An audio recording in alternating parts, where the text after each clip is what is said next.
Full text translation of the 1215 edition of Magna Carta, clauses marked plus are still valid under the Charter of 1225, but a few minor amendments, clauses marked asterisk, were omitted in later reissues of the Charter. John, by the grace of God, King of England, Lord of Ireland, Duke of Normandy and Aquitaine, and Count of Anjou, to his archbishops, bishops, abbots, earls, barons, justices, foresters, sheriffs, stewards, servants, and to all officials and loyal subjects, greeting. Know that before God, for the health of our soul and for our ancestors and heirs, to the honour of God, to the exaltation of the Holy Church and the better ordering of our kingdom, at the advice of our Reverend Father Stephen, Archbishop of Canterbury, Primate of all England and Cardinal of the Holy Roman Church, Henry, Archbishop of Dublin, William, Bishop of London, Peter, Bishop of Winchester, Jocelyn, Bishop of Bath and Glastonbury, Hugh, Bishop of Lincoln, Walter, Bishop of Worcester, William, Bishop of Coventry, Benedict, Bishop of Rochester, Master, Pandulph, subdeacon and member of the papal household, Brother Emmerich,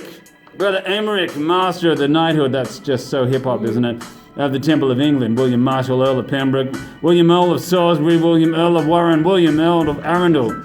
Alan of Galloway, Constable of Scotland, Warren Fitzgerald, Peter Fitzherbert, Hubert de Burgh, Seneschal of Poitou,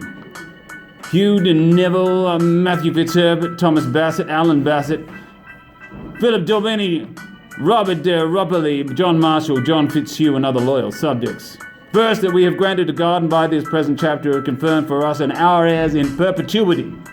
that the English Church shall be free and shall have its rights undiminished and its liberties unimpaired. That we wish this so to be observed appears from the fact that, of our own free will, before the outbreak of the present dispute between us and our barons, we granted and confirmed by charter the freedom of the Church's elections, a right reckoned to be the greatest necessity and importance to it, and caused this to be confirmed by Pope Innocent III. This freedom we shall observe ourselves and desire to be observed in good faith by our heirs in perpetuity. To all free men of our kingdom we have also granted for us and our heirs forever all the liberties written below, to have and to keep for them and their heirs, for us and our heirs. 2.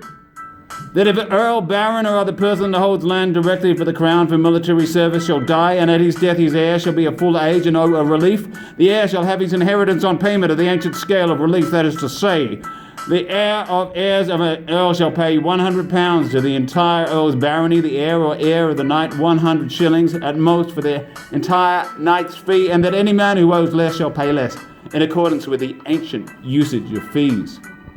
3.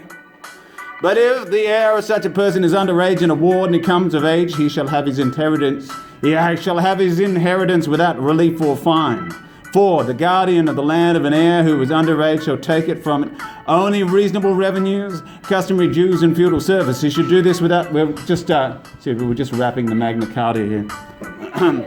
They shall give the guardianship of the land to the sheriff and to any person answerable to us of the revenues, and he commits destruction or damage, we shall exact compensation for him, and the land shall be entrusted to the 2 worthy and prudent men of the same fee who shall be answerable to us for the revenues, or to the... We just ran out of backing track.